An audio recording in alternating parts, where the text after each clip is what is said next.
Buenas noches. Gracias por quedaros. La verdad es que quedarse es un lujo porque tenemos a Elena Pimenta, que ha dirigido esta obra. Yo voy a dar 4 datos biográficos de Elena Pimenta porque tiene una larguísima trayectoria y una trayectoria muy prestigiosa, y podríamos estar la primera hora solo hablando de su trayectoria.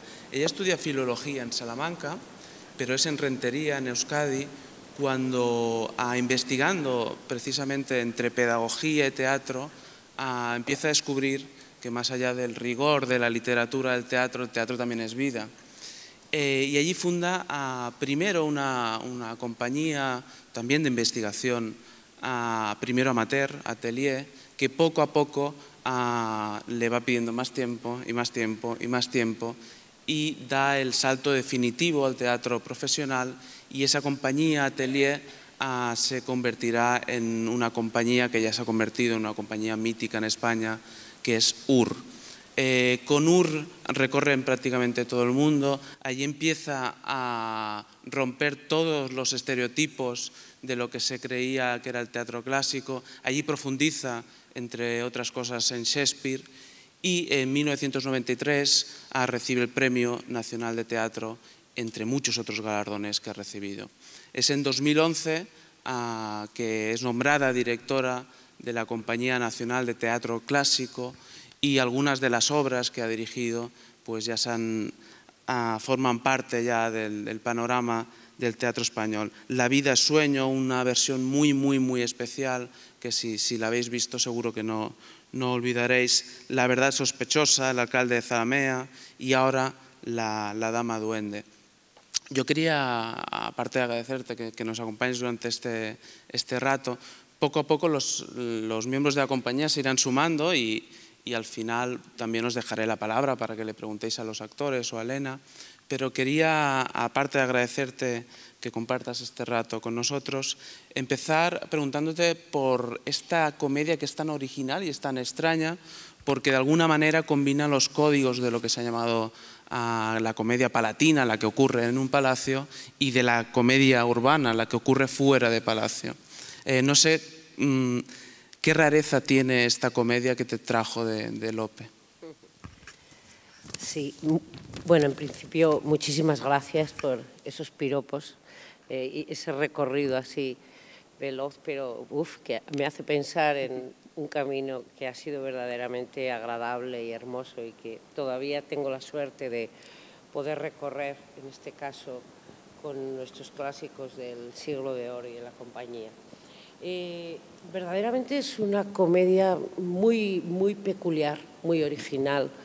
Tiene una mezcla de todo. La comedia palatina se caracterizaba, dentro de las diferenciaciones que se hacen entre las comedias, se caracterizaba por transcurrir en un palacio y fundamentalmente tratar de temas relacionados con la aristocracia, con la nobleza.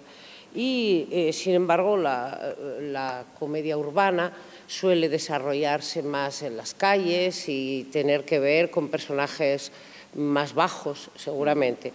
Y aquí esa mezcla verdaderamente está en la naturaleza del propio conflicto, el conflicto entre dos clases sociales, la incapacidad de relacionarse de forma amorosa, de fundirse en una nueva familia. La clase social alta y la clase social baja es el motor de toda la función, por lo cual van a aparecer muchísimos contrastes y ya va a romper los límites de esa división tan específica de comedia palatina o comedia urbana. Pero verdaderamente la obra está llena de contrastes que son paralelos a ese recorrido tan extraño de falta de amor al amor, dolor que experimenta Diana, y al recorrido del propio Teodoro. Es decir, ese obstáculo tan imposible es el que va empujando la obra hacia lugares que no te esperas, es muy inesperada hasta el momento final, ¿no? Y es una obra donde caben todos los colores posibles, seguramente porque el amor tiene muchos colores. Y a mí me atrajo muchísimo me atrajeron los contrastes, me atrajo mucho también esa sensación de que todos los personajes tienen fallos, todos los personajes nos muestran sus vergüenzas, son desleales, mentirosos, ambiciosos, hacen trampas. Entre ellos, bueno, al final, como dice uno de los textos, el amor es Dios de la envidia y del agravio. Es decir, esa falta de idealización por parte de Lope y ese reto por que todos los individuos puedan ser alguien, ese derecho a salir de la clase social en la que has nacido y romper los límites, que el pobre Lope no sabe al final cómo hacer y lo hace con un invento, el invento de un personaje que está deseando tener familia, ¿no? Que es el conde Ludovico. Pero bueno, me atrajo la enorme teatralidad y esos versos tan increíbles, tan ingeniosos y lo divertidísima que es porque se apoya mucho en el error de todos los personajes. Decíamos antes, tomando un café, que los autores no colocan, no sitúan una obra en un sitio porque sí, sino que cada sitio tiene una temperatura. ¿Cuál es la temperatura de Nápoles y cómo juega España de alguna forma de extraescena, ¿no? Siempre es la promesa como del regreso y además hay esa maleta que vemos que nos lleva hacemos un viaje visual a la actualidad prácticamente, ¿no? A esa maleta de cartón del emigrante. Del emigrante, sí. Sí, además le ponemos sentado ahí en el último momento, en ese teatrito, como esperando a un tren que ya no va a pasar, ¿no? Claro, la acción transcurre en Nápoles muy hábilmente para crear una distancia y una gran diferencia. Es decir, en aquel momento Nápoles, bueno, aunque lo hemos situado en el 18, casualmente en la analogía no había ningún problema, porque tanto en el siglo anterior, en el 17, que estuvieron los Austria, como después los Borbones, en los dos momentos hay una ocupación española, ¿no? Pero claro, Nápoles, Dios mío, con el mar bordeándolo, con el Vesubio enfrente, con esa colonia también portuaria llena de libertad, incluso de libertinaje y de erotismo y demás, pues bueno, efectivamente estaba asociada con la mayor sensualidad.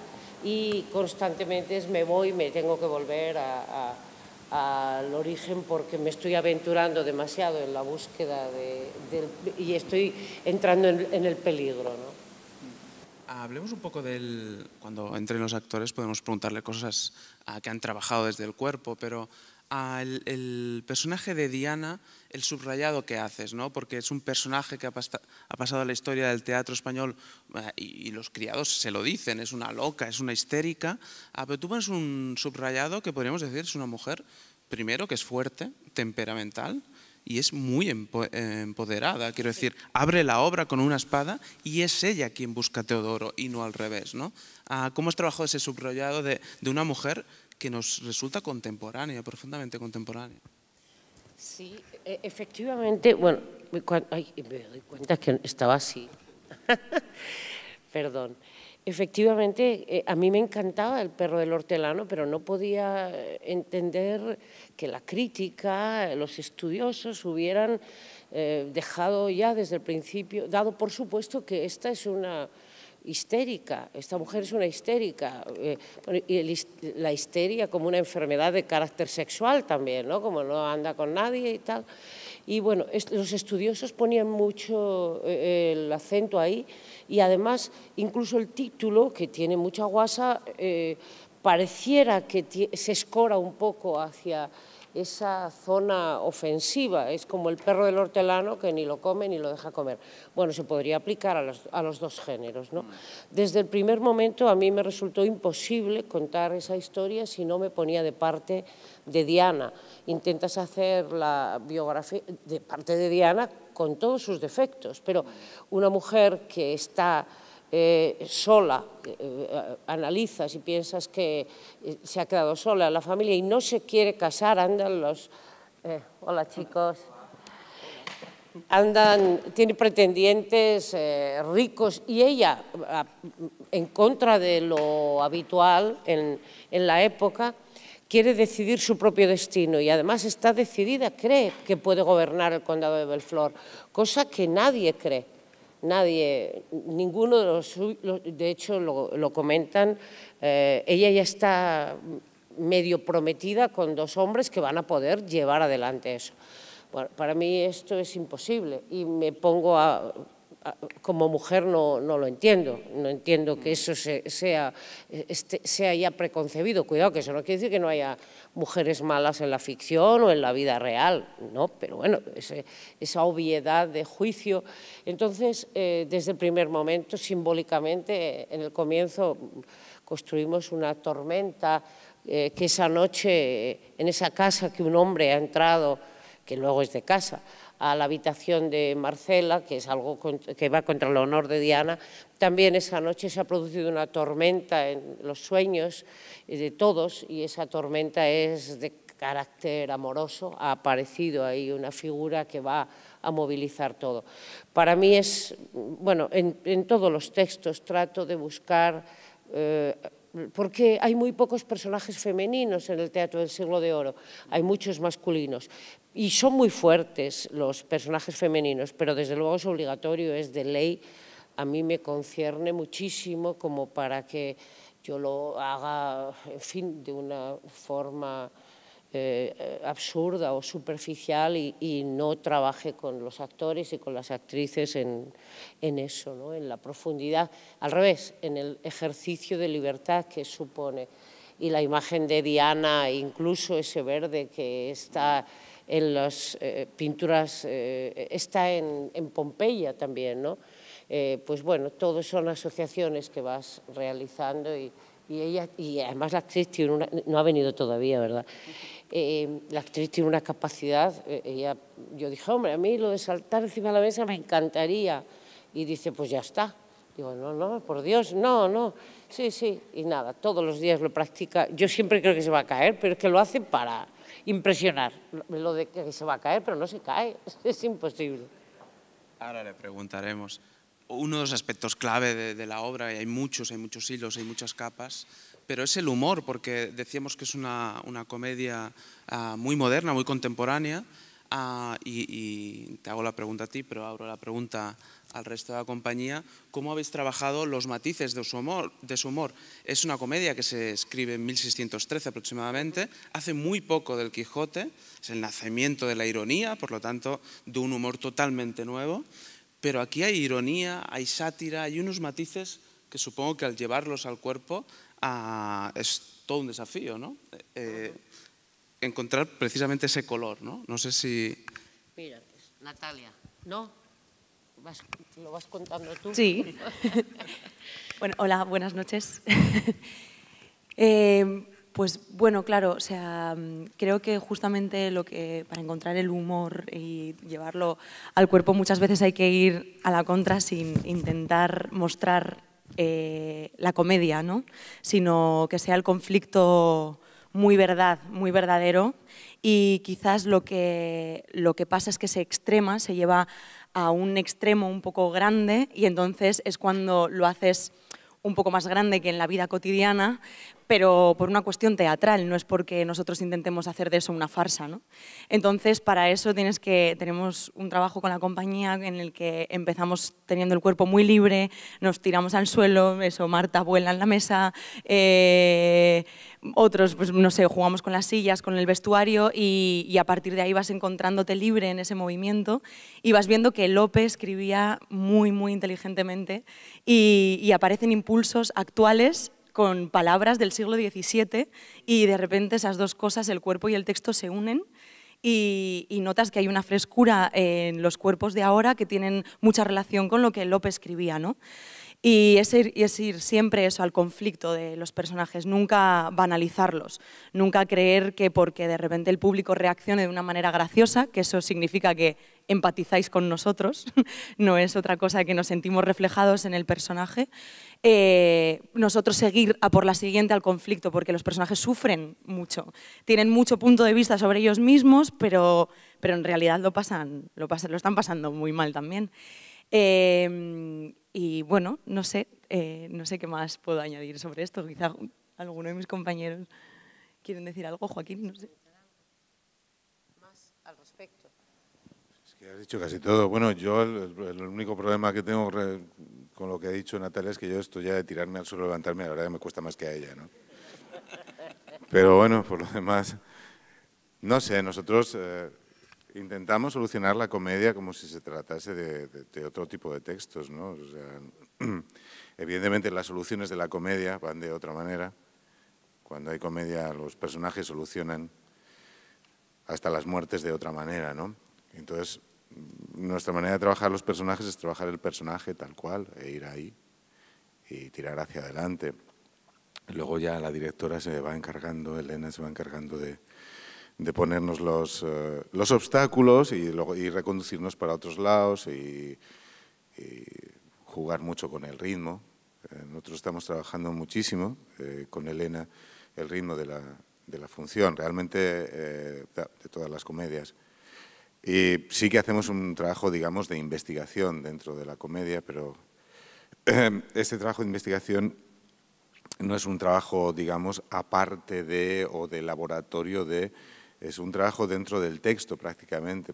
Hay que tener en cuenta que el texto clásico, el texto en verso, tiene una técnica muy especial, es una técnica que durante muchos años nos ha frenado bastante a la hora de trabajar.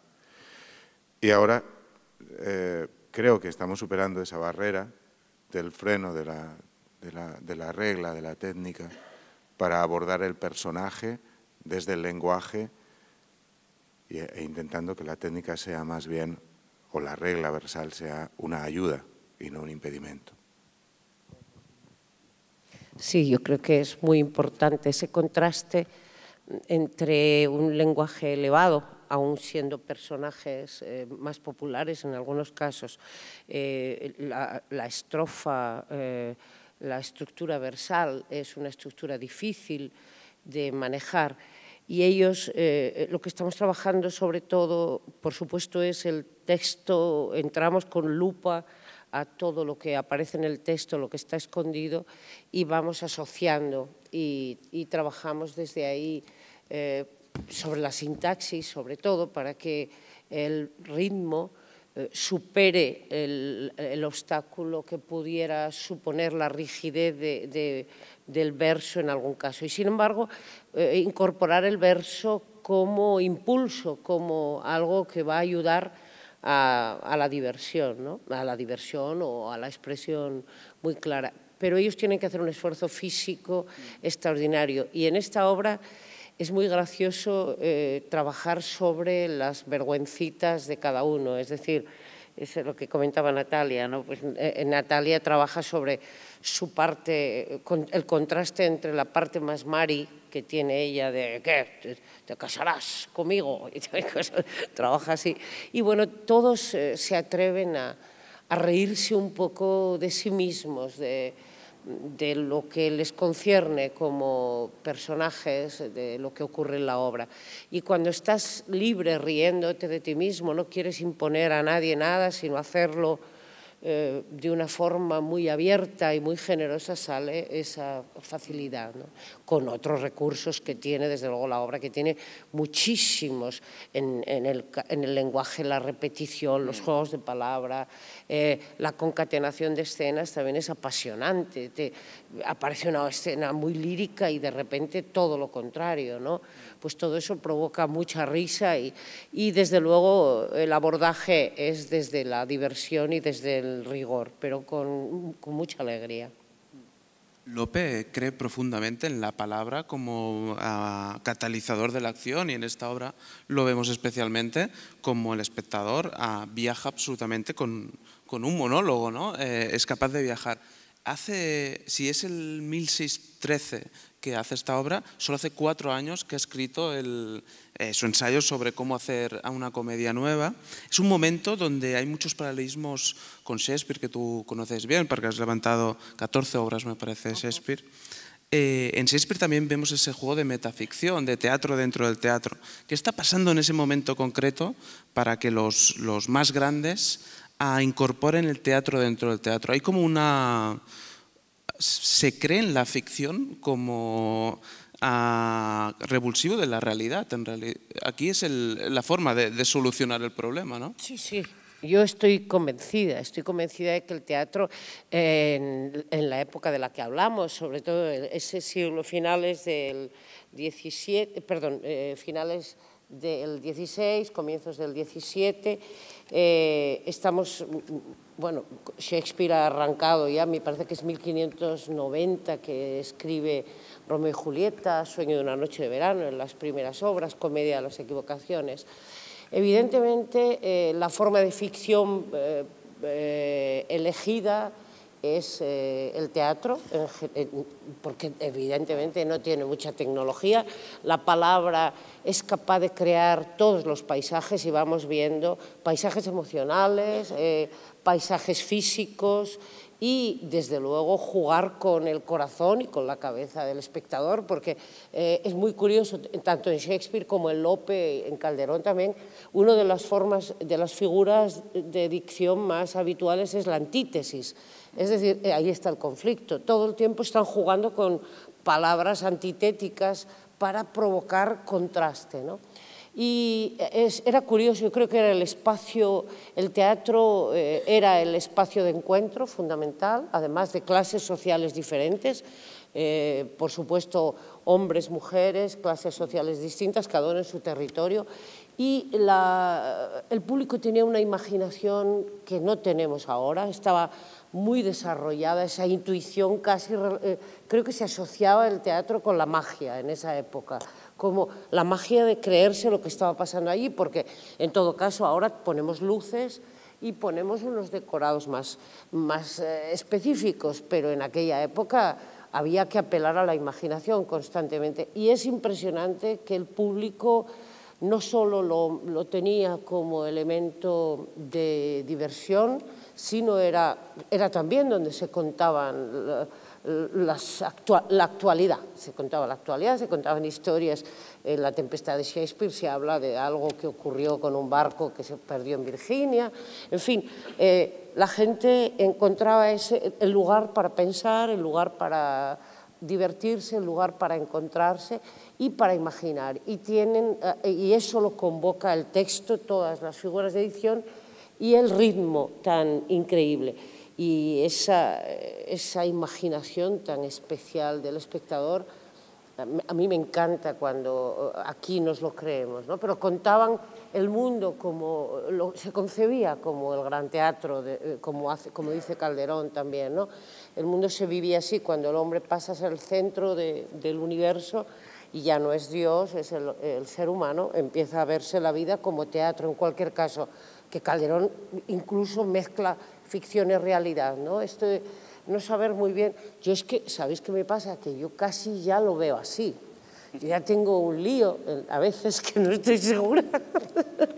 Bueno, yo entiendo la vida mucho con la dialéctica del teatro. A mí esa sensación de que va el mensaje, está aquí, pero también está ahí, va y vuelve, yo lo tengo muy asumido. A mí me parece que es tremendamente dialéctico y que genera una escucha excepcional y es obligatorio que el público esté para que sea, por lo cual es algo que allí en aquel siglo lo tenían muy claro. Y el recurso de teatro en el teatro ya es que no puede ser más. El Sueño de una noche de verano ya terminan haciendo la tragicomedia de Píramo y Tisbe, ya es teatro sobre teatro sobre teatro.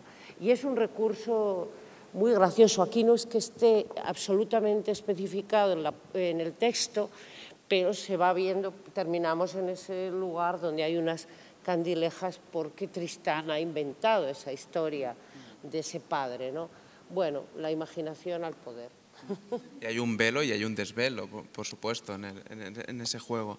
Yo os quiero preguntar a los actores cómo habéis trabajado, porque desde la butaca es muy difícil de entender, cómo trabajáis cómo llevar un símbolo al cuerpo. Se repite la palabra Ícaro, de hecho Teodoro empieza pues eso, con un peligro de tener demasiada ambición y que se le quemen las plumas y caiga, y eso se convertirá en amor. Pero también Diana, podría ser una suerte de Ariadna, ¿no? Al final esto es Esto es un laberinto, es una cárcel, ¿no? Su palacio. ¿Tenéis micro? Sí. Es que mientras me estaban pasando he perdido el final de la pregunta, perdonad. No, que decía que Teodoro sí que tiene el peligro de ser Ícaro, porque al principio lo que le lleva es la ambición, aunque luego se transforme en amor, pero ella también es una suerte de Ariadna, intenta salir del laberinto, ¿no? ¿Cómo llevar ese símbolo al cuerpo, no? Bueno, buenas noches, perdón por el retraso y estoy muy feliz de estar en este teatro que nunca he estado y me apetecía compartirlo con ustedes. El símbolo de Diana muchas veces es la propia Diana, que es el blanco donde recibe todos los flechazos, no solo del amor y de los celos, sino también del juicio de los demás. Entonces, es fácil sentir ese miedo, primero porque es muy fácil empatizar con ella, porque en una sociedad como la de hoy, aún después de 4 siglos, seguimos viviendo un día a día en el que la mentira y lo que no se dice es realmente lo más importante. Entonces, eso siempre nos genera a todos un nudo casi en la boca del estómago que genera a veces odio, a veces miedo, a veces falta de seguridad en uno mismo. Y creo que en Diana se empieza sobre todo manifestándose en su propio cuerpo en forma de torpeza, porque quizá a raíz de empezar a sentir estas emociones, la primera más importante en ese día concreto es los celos y la admiración. Y ella viene en una mochila de presión de que todo el mundo la juzga y que tiene un poder que en teoría se lo van a arrebatar por simplemente ser mujer. Y viene en un batiburrillo de emociones que ella intenta colocar en su cuerpo con mucha torpeza, pero tiene algo que para mí es casi heroico, que es la capacidad de autochequearse y de ser honesta con lo que siente, ir ordenándolo muy torpemente, pero lo consigue ordenar y al final se convierte en una mujer tremendamente valiente, osada y segura de sí misma.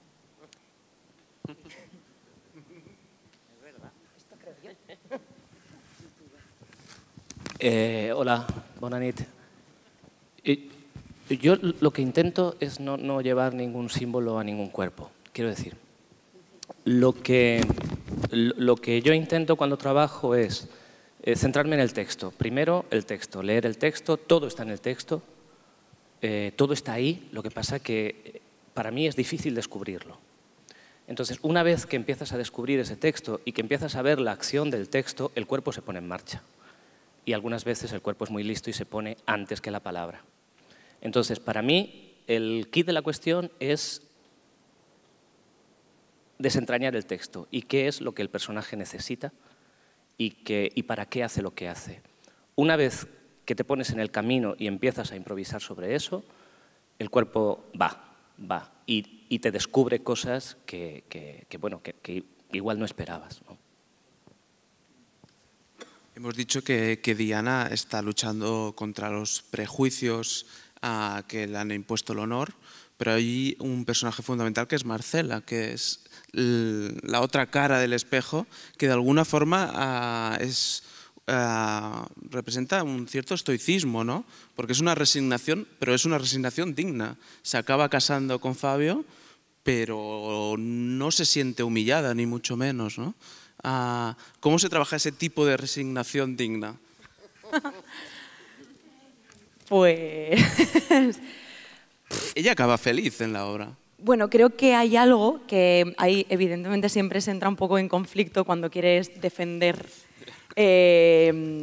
tu personaje, porque claro, es como dice Elena, cuando trabajas a veces con tus propias vergüenzas, tus propios miedos o lo que sea, también quieres defender las cosas que más o menos crees hasta el final. Entonces yo no entendía por qué en un espacio tan corto Marcela de repente se tiene que ir con otra, así tan rápido, si se ha visto todo el juego durante toda la función.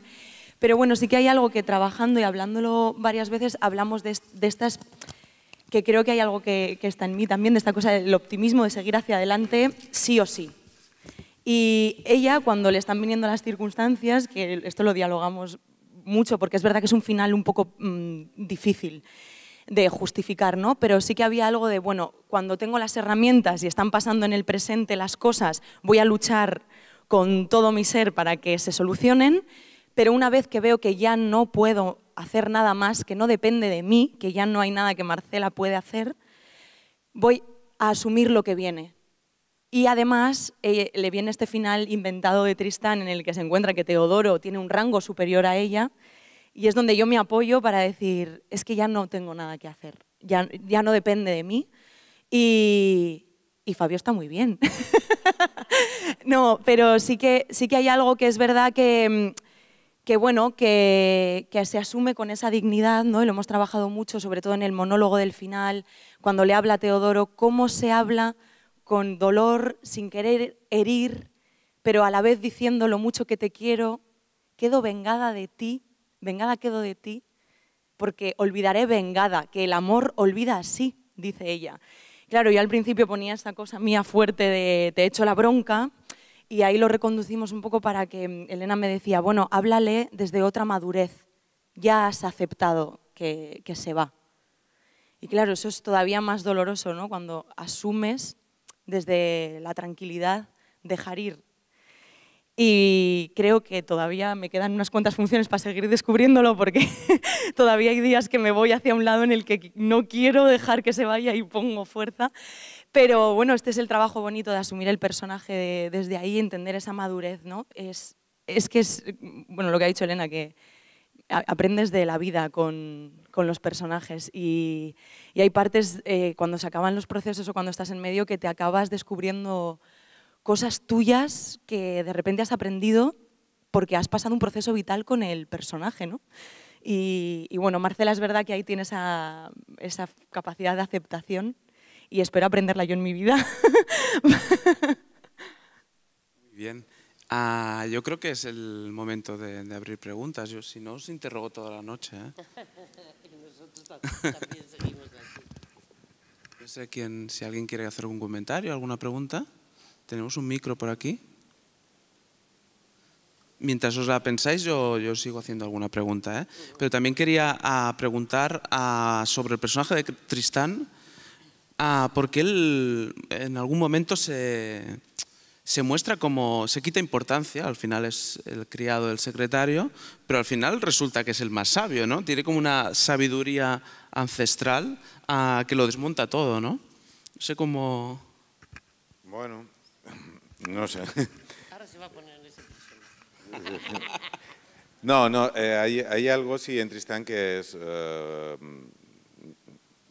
fue una idea de Elena, que trabajando una cosa, bueno, que ocurre en la función con respecto al amor, cuando aparece el amor siempre aparece, no aparece de una manera lógica, sino que aparece de una manera casual y normalmente el amor es el que provoca que alguien se enamore, es como si fuese un personaje que aquí lo tenemos una especie de Eros un poco extraño que hace Alberto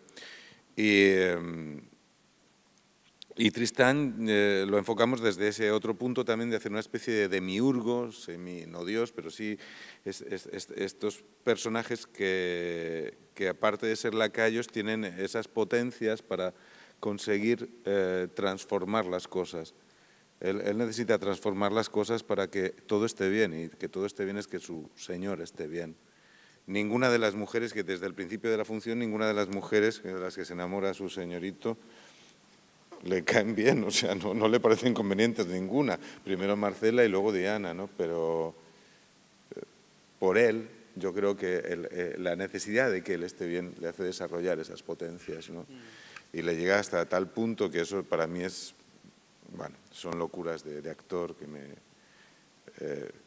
es un vuelo, ¿no? El que pega en un momento dado de la función, pega un vuelazo impresionante y realmente transforma la realidad. Pero yo no creo que sea su sabiduría, yo creo que también es su necesidad de que todo esté bien, que le hace desarrollar potencias. A todos, cuando estamos en situaciones difíciles. Lo que pasa es que siempre nos acordamos de las peligrosas, pero nunca cuando hemos intentado conquistar a alguien, ¿no? De una manera bastante difícil, ¿no? Siempre salen cosas de las que nosotros ni pensábamos que teníamos, ¿no? Tal vez la palabra es astucia más que sabiduría, ¿no? Puede la ser. necesidad a fuerza del ingenio, ¿no? Puede ser. Muy bien. Ahora sí creo que tengo... Hola, buenas noches. Estoy aquí. Bueno, a mí la obra me ha gustado muchísimo y me gustaría que explicarais un poco, o sea, la parte más plástica esta de la danza, esta de este personaje que significa, supongo que la erótica, el deseo, el amor, ¿no? Me ha parecido muy bonito, muy precioso. Y después también todo lo que es el montaje, los papelitos estos rojos, todo el escenario este del velo rojo, también muy bonito.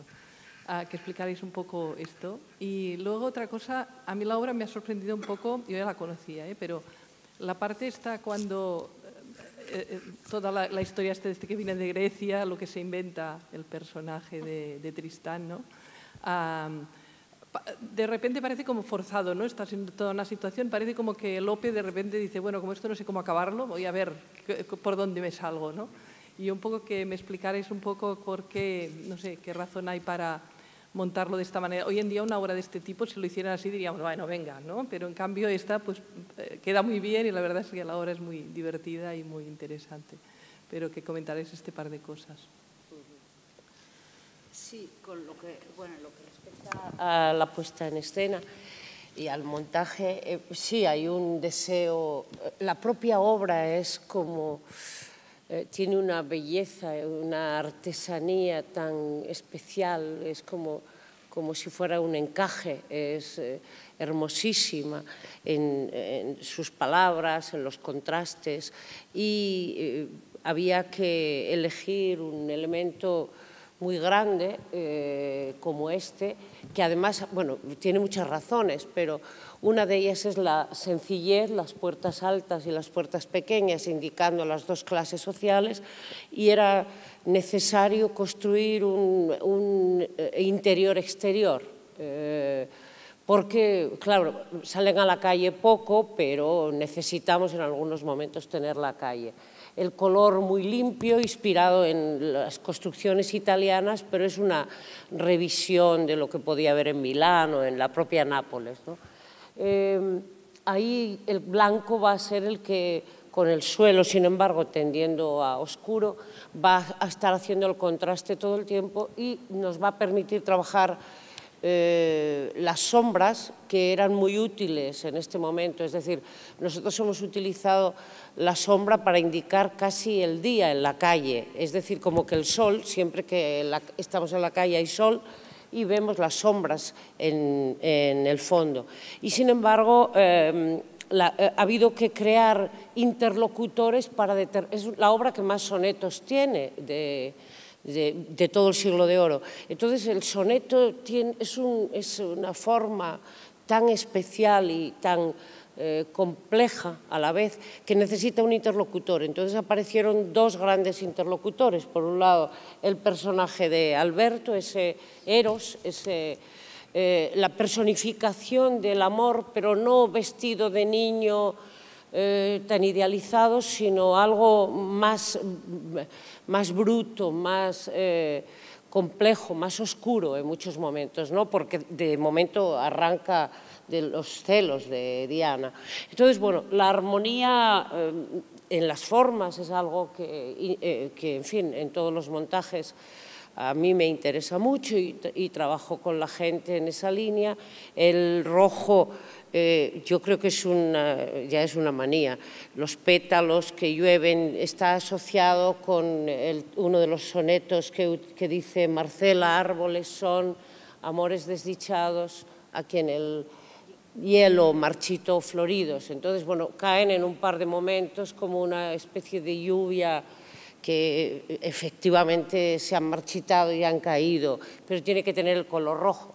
Los dardos tienen esa parte también antitética de de lo que duele, pero lo que es importante, lo que te ilusiona también, que es un elemento muy contradictorio, el dardo y la flor, ¿no? Como algo. Entonces el rojo contrastado con el blanco, el color y la aspiración principal de Diana, hablo desde la concepción espacial, es la naturaleza, es donde, lo que ella quiere, y bueno, pues está colocado, no sé si desde ahí abajo lo veis, porque no se ve siempre, ahí arriba en el hueco del techo también hay una bambalina que tiene todo verde, es decir, hay un momento en el que ella va consiguiendo ese espacio de libertad, de forma que el otro día Joaquín me decía, y me hizo mucha ilusión porque es así, hay una búsqueda constante en que el espacio y los elementos, los poquísimos elementos que se utilizan,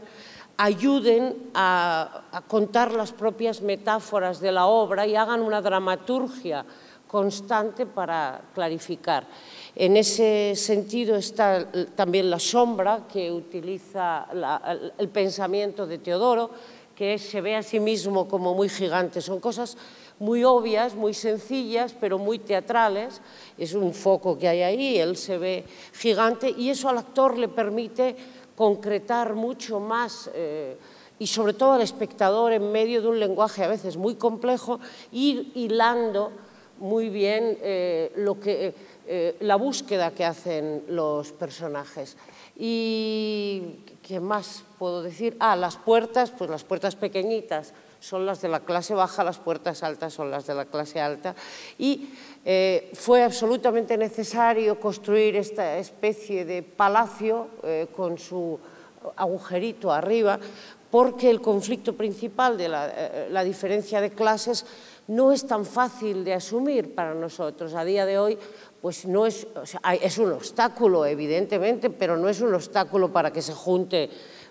Y en aquel momento estaba absolutamente prohibido, o sea, era una salvajada en ese sentido. Ellos trabajan mucho cuando hay palabras que se alejan mucho de la realidad actual, como puede ser la palabra honor o la clase social o señor, que lo dicen en un momento. Ellos trabajan para que todo eso tenga una imagen dentro de ellos, porque no es lo mismo. Y, bueno, las candilejas estas son modernas y las otras son antiguas. Este es un elemento de luz muy importante también.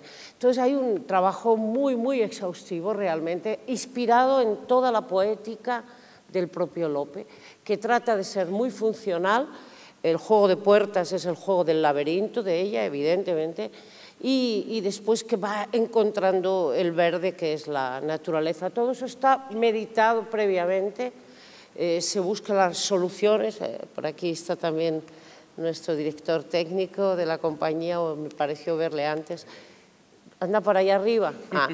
Bueno, claro, la suerte de tener una compañía donde se medita en varias zonas, que se medita en la zona técnica, cómo dar soluciones, cómo se va a construir, cómo va a ser bueno, bonito, barato, porque aparenta mucho más de lo que luego es, cómo podemos ir de gira con ello, y hay un mimo especialísimo por parte de todos los equipos para que todo esto funcione. Y eso, la verdad es que, bueno, pues para mí es un honor poder tener esta experiencia en cuanto al vestuario, que también está muy, muy meditado, muy cuidado. El vestuarista es Pedro Moreno, que es el mismo que hizo el vestuario de la película del Perro del Hortelano, no sé si lo recordáis. Y, bueno, en este caso, ya le dije de primeras, Pedro, no podemos usar tantos trajes. O sea, eso te lo aseguro yo. Nosotros vamos a hacer, dice, pues vamos a hacer modelos que en realidad la enagua tenga un color y parezca que llevan otro. Y bueno, pues está combinado constantemente, y los peinados y tal. Por eso digo, es un grandísimo equipo al servicio del trabajo que luego se ve en escena. Y creo que igual te debo contestar yo, a lo mejor contestáis otro. La parte también, ese salto que da a la fantasía de hablar griego, y claro, es como el último cartucho. No, es decir, han llegado Marcela llega al límite de lo posible ya.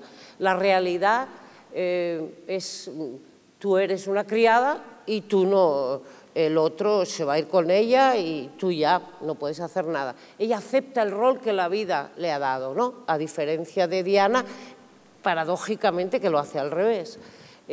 Acepta bajar digamos, de categoría. Entonces, cuando, bueno, hemos puesto en ese Nápoles con tango y todo, ese Nápoles así macarrilla por la noche, es ese momento en el que Teodoro, un poco borracho, le dice que no puede más, claro. Y entonces, pues ese padre, que es también Tristán con respecto a Teodoro, decide que tiene que ir más allá de la realidad y se va a inventar una ficción y todo el tercer acto es teatro sobre teatro sobre teatro. No cabía otra posibilidad. Creo que sería muy divertido en la época hablar de exótico, ¿no? de personajes que hubiera alrededor. Nosotros lo hemos movilizado siempre en la parte de humor obvia de esos personajes. Hay que desplazarla, es difícil que haga gracia lo mismo que hacía gracia en la época, ¿no? Entonces, bueno, pues ahí se ha desplazado con el juego del mapa, nos hemos inventado que en realidad todo es, si hasta el baúl va uno dentro, o sea, que es que, bueno, ya empieza a ser todo descaradamente mentiroso, que no deja de ser la otra cara de todo lo que habíamos estado viendo antes, ¿no? Y luego últimamente hemos descubierto que poner escenografías en madera nos viene muy bien a modo de concha acústica, ellos se sienten respaldados. Pero bueno, todos cuando trabajan, veis ese deseo todos los cuerpos están muy bien comunicados, ellos saben muy bien que forman parte también de la caída de pétalos, de la sangre, del dolor, bueno, amor, dolor, amor, alegría. Y luego el cuento que no se acaba nunca y ya nos vamos a lo inverosímil, dice, venga, te voy a prometer, sí que ponemos unas campanas, ¿no? Cuando dice las 12 de mañana, es que recuerda los cuentos infantiles, ¿no? Y no sé si te he aclarado lo suficiente. Gracias. ¿Tenemos tiempo para una última pregunta? ¿A quién sembla que ya...?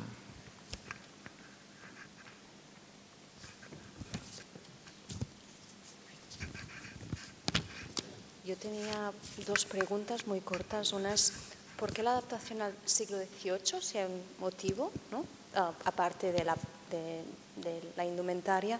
Y la otra es, ¿cómo trabajáis el texto, ¿no? Porque el texto es de tal complejidad que me imagino que como actores es un reto muy importante. Entonces, un poco, ¿cómo se trabaja el texto para que el texto funcione en relación con el trabajo del cuerpo, con toda la escenografía, etcétera? Muchas gracias.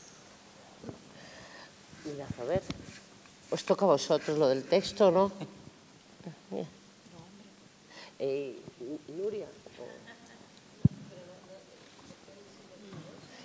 No, ya yo el siglo XVIII es que es rápido.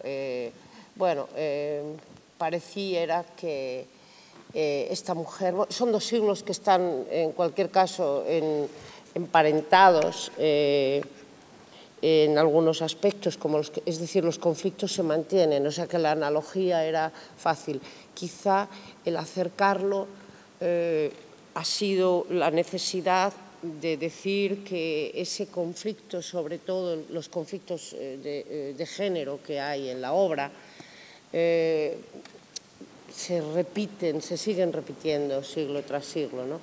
Y Diana parecía más una mujer del XVIII que una mujer del XVII. Quizá uno a veces no quiere ponerlo muy lejos para que constantemente se recuerde que aún en el siglo XX hay mucha dificultad para definir la vida de algunos seres humanos, ¿no? Entre otros la vida de las mujeres, el rol que te toca.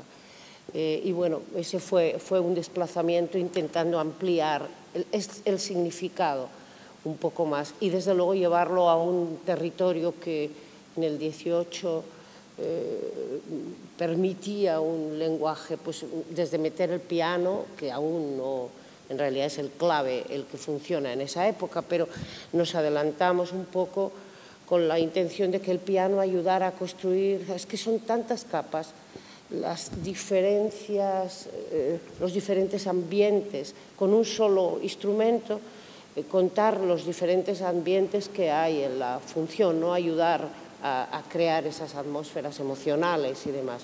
Pero adrede fue un anacronismo, es decir, bueno, nos vamos más allá todavía con el piano. Pero ese 18 recuerda un poco, es menos tosco quizá que el 17 en estética, ¿no? Y bueno, pues para señalar con mucha claridad también la clase social y el conflicto. O sea, buscabas amplificar eso. Y ahora lo del texto, pues lo decís vosotros, majos. Bueno, desde mi manera de trabajar, ahora contestarán algunos. Nuria podría hablar porque la verdad es que ella es una experta también. No también como yo, quiero decir, una experta. Una experta. Es imposible no nombrar a Vicente Fuentes, que es un erudito del siglo de oro y es nuestro asesor de versos, un tipo además que evoluciona con el tiempo y va generando maneras diferentes de afrontarlo. Y luego, para mí, la clave, que es además interesantísima, es el abocarte a la idea de que el propio texto y la propia estructura es un interesantísimo jeroglífico que tienes que desgranar para construir el personaje. El romance está escrito en romance por algo, las décimas por algo, hay un corte versal por algo, hay un encabalgamiento por algo, todos son pistas que el autor, que por eso son tan grandes, te da para que tú entiendas qué es lo que le está pasando al personaje. Entonces, la consigna es entender que está escrito así por algo y si de repente te viene a desmano, si te propones el propio reto de entender por qué es así, crece mucho el personaje. Lo cual no significa que haya solo una manera de hacerlo, sino que cuanto más acotado estás, más libertad tienes. Es como bailar una coreografía que basado en una estructura puedes bailar de 1000 maneras diferentes o cantar una canción de 1000 maneras diferentes y son tan grandiosas, en este caso este texto es tan grandioso que no se acaba. Entonces cada día tú sigues una estructura, pero cada día encuentras un concepto diferente, una palabra diferente que potenciar, una diferente respiración. Claro, luego te afrontas la prosa y es como después de correr en el agua ya vas lanzado, ¿no? Y es apasionante y divertido ser una especie de detective del texto. Entonces parece complejo, pero una vez que te entrenas en ello es apasionante y el autor te lo está poniendo más fácil de lo que tú te crees. Esta es mi manera. Sí, bueno, yo creo que hay un trabajo de análisis desde todos los puntos de vista exhaustivo.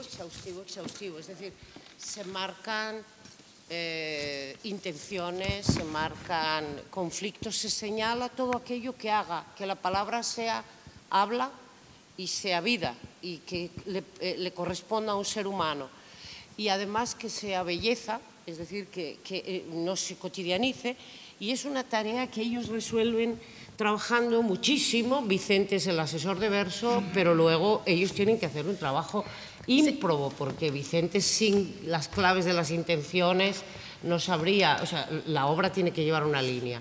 Entonces llevan muchos años, todos, muchos años trabajando eso. Es un trabajo en dos partes, o sea, hay un trabajo técnico sobre el verso, que es el que hay que saber, que es el que habla Marta, que es que hay un estudio, hay una técnica, tenemos un asesor de verso, es exhaustivo y luego está todo porque realmente yo creo que lo que hacemos aquí hay varias generaciones, porque hay gente de la joven, hay gente que lleva mucho tiempo, estamos los más mayores, o sea, por decirlo así, de lo que se trata son de crear seres humanos encima del escenario y de compartir. Y entonces, como el que estación de metro y llegas hasta allí, ¿no? Cómo llegas, sabes el trabajo que tienes que hacer. Luego viene Paco con las rebajas, llega Elena y entonces dice, bien, y encima de todo ese bagaje que tenemos que tener con el verso, que para mí es, como dice Marta, una vía del ave en el que puedes patinar, porque tener a Lope de Vega en la boca es tener miel en los labios, es decir, es una maravilla. A eso hay que hacerlo vida. Y es de lo que se trata, es de hacer personajes y hacer que lo que le pasa a ese personaje sea algo que te pueda transmitir a ti ahora mismo, aquí y ahora, y se está hablando del siglo XVIII, pero a ti te está tocando. Y tú cuando te vas para casa dices, ¡uah! ¿Cuántas veces he querido yo hacer algo que no me han dejado hacer? ¿Cuántas veces he dicho, ¿cómo que no puedo? ¿Por qué no puedo querer esto? ¿Porque no me dejan los demás? ¿Por qué no puedo yo quererlo? ¿Quién me va a decir a mí que no puedo querer conseguir algo? ¿Sabes? Y es de lo que se trata, de que realmente nos entendamos ahí y nos entendamos aquí, ¿no? Y tener a Lope de Vega, bueno, el equipo lleva trabajando mucho tiempo, asesores tenemos maravillosos. Elena, es que ya lo habéis visto, ¿no? Con todo, las capas empiezan por abajo y hasta que llegan arriba, ahí hasta la última palabra de la última palabra de la última palabra. Y terminaremos el último día de función y todavía habrá una última palabra que decir para poder crecer, porque esto no acaba nunca. O sea, es que, y gracias a Dios, y yo creo que el trabajo que se está haciendo en la Compañía Nacional de Teatro Clásico, pasarán, espero que 100 años más, y todavía haya generaciones que sigan diciendo, he descubierto en El perro del hortelano de Lope de Vega cosas nuevas, y que se lo pueda decir a gente dentro de 100 años, ¿no? Y esa es la maravilla, porque por eso son clásicos y no desaparecen jamás, ¿no?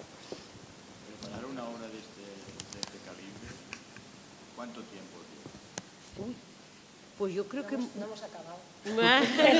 Esa es la movida. Esto es cada día, pero lleva...